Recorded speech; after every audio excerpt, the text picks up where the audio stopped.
ಜೀವನ ಶುರುವಾಗದ್ ಎಲ್ಲಿಂದ? ಅರೆ ಮಾತಾಡೋದ್ರಿಂದ ರೀ. ಪಾಪಂದ ವ್ಯಕ್ತಿನ ಅವ್ರ ಗೆಳೆಯ ಕೇಳ್ತಾರೆ, ನೀ ಜೀವನ ಹೇಗ್ ಮಾಡ್ತಾ ಇದ್ದೀರಾ ಅಂತ. ಅವಾಗ ಅವ್ರು ಹೇಳ್ತಾರೆ, ಎಲ್ಲೋ ಸ್ವಲ್ಪ ಸಾಲ ಕೊಡ್ತಾ ಇದ್ದೀನಿ, ಎಲ್ಲೋ ಸ್ವಲ್ಪ ಸಾಲ ತೀರಿಸ್ತಾ ಇದ್ದೀನಿ, ಮಿಕ್ಕಿದ ನನ್ನ ಜೀವನ ಮಾಡ್ತಾ ಇದ್ದೀನಿ. ಅವ್ರ ಗೆಳೆಯಂಗೆ ಅರ್ಥ ಆಗಲ್ಲ, ವಿವರಿಸ್ತಾರೆ, ನನ್ನ ಸಾಕಿ ಬೆಳೆಸಿ ಅಪ್ಪ ಅಮ್ಮ ಮುದುಕರಾಗ್ಬಿಟ್ರಲ್ಲ, ಅವ್ರಿಗೆ ಸ್ವಲ್ಪ ಸ್ವಲ್ಪ ಹಣ ಸಾಲ ತೀರಿಸ್ತಾ ಇದ್ದೀನಿ. ನನ್ನ ಚಿಕ್ಕ ಮಕ್ಕಳು ದುಡಿಯೋ ವಯಸ್ಸಿಗಿನ್ನ ಬಂದಿಲ್ವಲ್ಲ, ಅವ್ರಿಗೆ ಸ್ವಲ್ಪ ಹಣ ಕೊಡ್ತಾ ಇದ್ದೀನಿ. ಹೀಗೆ ನಾನು ಜೀವನ ಮಾಡ್ತಾ ಇದ್ದೀನಿ. ಫ್ಯಾಮಿಲಿ ಅಂದರೆ, ಸಂಸಾರ ಅಂದರೆ ಗಂಡ ಹೆಂಡತಿ ಮಕ್ಕಳು ಅತ್ತೆ ಮಾವ ನಾನಾ ದಿಕ್ಕುಗಳು ಸಾಗತ್ತೆ. Family means multi directions. ಒಂದೇ ಬಳ್ಳಿ ಹೂಗಳಾದ್ರೂ ಬಣ್ಣ ಬೇರೆ, ಭಾವ ಬೇರೆ, ಅಭಿರುಚಿ ಬೇರೆ. ಏನೇ ಆದ ನಮ್ಮದೇ ಮಮತೆಯ ಸಾಕಾರ, ಸಂತೋಷಕ್ಕೆ ಆಗಾರ, ಅದುವೇ ನಮ್ಮ ಸಂಸಾರ. ಹಾಗಿದ್ರೆ ಸಂಸಾರ ಅಂದ್ರೆ ಏನು? ಇರೋದ್ರಲ್ಲಿ ತೃಪ್ತಿ ಹೊಂದಿ ಹೆಚ್ಚಾಗಿ ಪಡೆಯೋಕೆ ಒಟ್ಟಾಗಿ ಪ್ರಯತ್ನಶೀಲರಾಗಿ ಅಡ್ಡದಾರಿ ಹಿಡದೆ ಒಮ್ಮತವಾಗಿ ಸಾಗೋದೇ ಸಂಸಾರ. ಸಂಸಾರ ಅಂದ್ರೆ ಜವಾಬ್ದಾರಿ ಕೂಡ ಕೊಂಡಿ ಹಾಕಿ ಬೆಸ್ಕೊಂಡಿರುತ್ತೆ. ಜನ ಎರಡು ರೀತಿ ಇರ್ತಾರೆ. ಒಂದು ಕಲ್ಲಂಗಡಿ ಹಾಗೆ, ಮುಖ ದುಂಡಾಗಿದ್ದು ಯಾವಾಗಲೂ ನಗ್ನಾಗ್ತಾ ಇದ್ದು, ಏನೇ ಬಂದ್ರು ಎಲ್ಲ ಎದುರಿಸಿ ಸ್ಮೈಲ್ ಇಟ್ಟೇವೆ ಅನ್ನೋ ಮಂತ್ರ ಅವ್ರದ್ದು.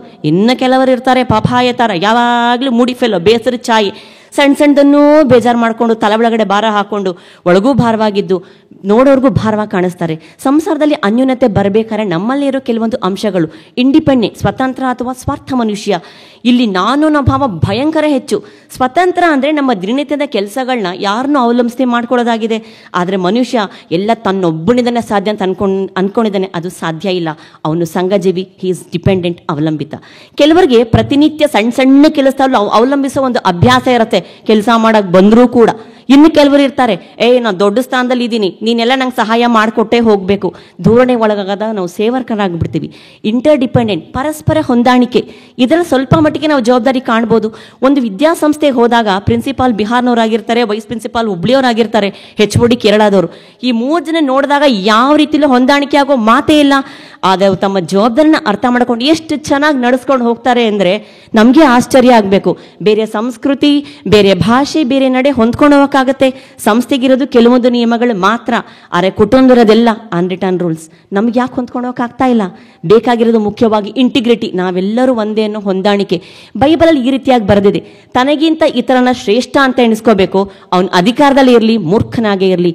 ಅದೇ ಮ್ಯೂಚುವಲ್ ರೆಸ್ಪೆಕ್ಟ್, ಪರಸ್ಪರ ಗೌರವ. ನಾನು ಹೊಗಳ್ಕೊಳ್ಳೋದಲ್ಲ, ನಾನು ಹೇಗೆ ನಡ್ಕೋಬೇಕು, ಅವ್ರು ನನಗೆ ಗೌರವ ಕೊಡಬೇಕಾರೆ ಅನ್ನೋದನ್ನೇ ಸೆಲ್ಫ್ ರೆಸ್ಪೆಕ್ಟ್, ಆತ್ಮಗೌರವ. ಇಂಟಿಗ್ರಿಟಿಲಿ ಮುಖ್ಯವಾಗಿ ನಮಗೆ ಬೇಕಾಗಿರೋದು ಅಂಡರ್ಸ್ಟ್ಯಾಂಡಿಂಗ್, ಅರ್ಥೈಸುವಿಕೆ. ಹಳ್ಳಿ ಹುಡುಗ, ಶ್ರೀಮಂತಿಕೆಯಲ್ಲಿ ಬೆಳೆದ ಹುಡುಗಿ, ಬೆಳೆದಿರೋ ವಾತಾವರಣ ಬೇರೆ, ಊರು ಬೇರೆ, ಒಂದೇ ಭಾಷೆ ಆದರೂ ಮಾತಾಡೋದು ಅರ್ಥ ಆಗ್ತಾ ಇಲ್ಲ. ಮದುವೆ ಆದ್ಮೇಲೆ ಒಬ್ಬರು ನಡವಳಿಕೆ ಇನ್ನೊಬ್ರಿಗೆ ಚೂರು ಹಿಡಿಸ್ತಾ ಇಲ್ಲ. ಇಷ್ಟಾದರೂ ಅವ್ರು ನಂಬಿ ಬಂದಿರೋದು ದೇವರ ನಂಬಿಕೆ ಹೆಸರಿನಲ್ಲಿ. ಒಂದು ತ್ರಿಭುಜಾಕಾರ ಇದ್ರೆ ಇಲ್ಲಿ ದೇವರು, ಇಲ್ಲಿ ಗಂಡ, ಇಲ್ಲಿ ಹೆಂಡತಿ.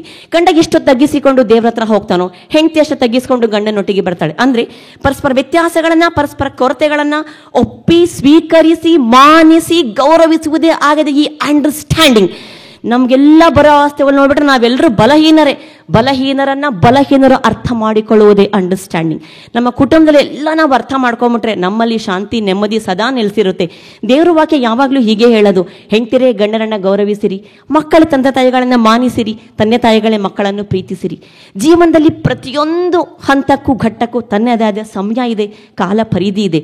ಆದರೆ ಒಂದು ಘಟ್ಟಕ್ಕೆ ಮಾತ್ರ ತನ್ನ ಇಡೀ ಜೀವನವನ್ನೇ ಆವರಿಸ್ಕೊಳ್ಳೋ ಶಕ್ತಿ ಇದೆ, ಅದೇ ಸಂಸಾರ ಮತ್ತು ಜವಾಬ್ದಾರಿ. ನನ್ನ ಕುಟುಂಬದಲ್ಲಿ ನಾನು ಯಾವಾಗಲೂ ಇವತ್ತಿನವರೆಗೂ ಪ್ರಿಫರೆನ್ಸ್ ಕೊಟ್ಟಿರೋದು ಕುಟುಂಬಕ್ಕೇನೆ. ಎಲ್ಲ ಚೆನ್ನಾಗಿದ್ದಾಗ ನಡೆಯೋದು ನಡೆಸೋದು ಸುಲಭ.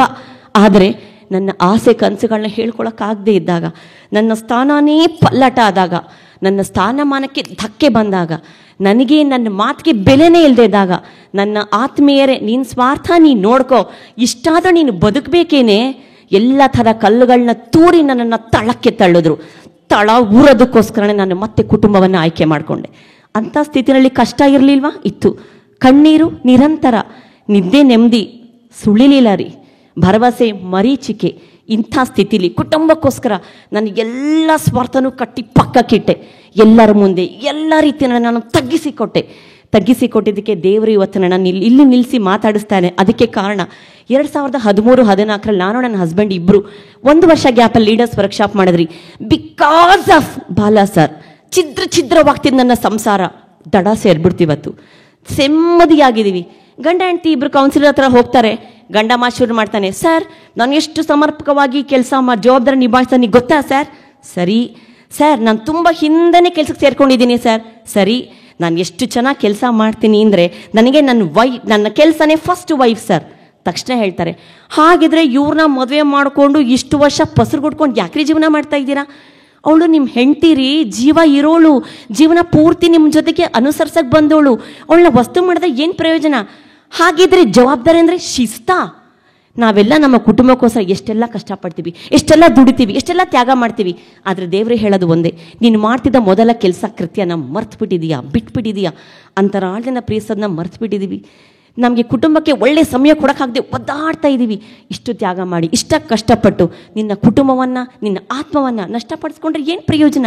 ಅದಕ್ಕೆ ದೇವರು ಹೇಳ್ತಾರೆ, ಸಭೆಯಲ್ಲಿ ಕೇಳುವುದಕ್ಕೆ ಕಿವಿಯುಳ್ಳವನು ಕೇಳಲಿ ಅಂತ. All of you close your eyes. ಕನ್ನಡಿ ಮುಂದೆ ನಾವು ನಿಂತು ನೋಡುವಾಗ ಎಲ್ಲ ವ್ಯತ್ಯಾಸವನ್ನು ಸರಿಪಡಿಸ್ಕೊಂಡು ಮುಂದಕ್ಕೆ ಹೋಗ್ತೀವಿ. ಆದರೆ ಇಲ್ಲಿ ಬಂದು ಕನ್ನಡಕ ಹಾಕೊಂಡು ಎಲ್ಲರ ದೋಷವನ್ನು ಹುಡುಕಕ್ಕೆ ಹೋಗ್ತಾ ಇದ್ದೀವಿ. ನಮ್ಮ ಕುಟುಂಬದವರ ಮುಂದೆ ನಮ್ಮ ನಡವಳಿಕೆ ಕನ್ನಡಿ ಥರ ಇರಬೇಕು. ಆವಾಗಲೇ ಸಂಬಂಧಗಳು ಫಳಫಳ ಅಂತ ಹೊಳೆಯೋಕ್ಕೆ ಸಾಧ್ಯ ಆಗುತ್ತೆ. ಅಷ್ಟು ಟ್ರಾನ್ಸ್ಪರೆಂಟಾಗಿ ಸ್ವಚ್ಛ ಸ್ಫಟಿಕ ಥರ ಇರುತ್ತೆ. ಈಗಲೂ ಕಾಲ ಮಿಂಚಿಲ್ಲ ಸ್ನೇಹಿತರೆ. ನಮ್ಮ ಕುಟುಂಬದವ್ರನ್ನ ಇರುವ ಹಾಗೆ ಸ್ವೀಕರಿಸ್ತಾ, ಒಪ್ತಾ, ಗೌರವಿಸ್ತಾ, ಮಾನಿಸ್ತಾ, ಪ್ರೀತಿಸ್ತಾ ಈ ಸಂಸಾರವನ್ನು ಸಮರ್ಪಕವಾದ ಜವಾಬ್ದಾರಿಯಿಂದ ನಡೆಸ್ತಾ ಸಾಗ್ತಾನೇ ಇರೋಣ. ಯಾಕೆಂದರೆ ಆನಂದ ಸಾಗರ ಈ ಸಂಸಾರ, ಪ್ರೀತಿ ವಿಶ್ವಾಸದ ಹೂವಿನ ಹಾರ, ಒಮ್ಮತ ಸಮ್ಮತ ಆಧಾರ, ನೆಮ್ಮದಿ ಹೋದರೆ ಮುಳ್ಳಿನ ಹಾರ. ನಮ್ಮೆಲ್ಲರ ಸಂಸಾರಗಳು ಆನಂದ ಸಾಗರವಾಗಿರಲಿ. ಆ ಕರ್ತನು ಎಲ್ಲರನ್ನ ಕುಟುಂಬ ಜವಾಬ್ದಾರಿ ಹೆಚ್ಚಾಗಿ ಆಶೀರ್ವದಿಸಲಿ. ಆಮೀನ್. Thank you so much. Love you all.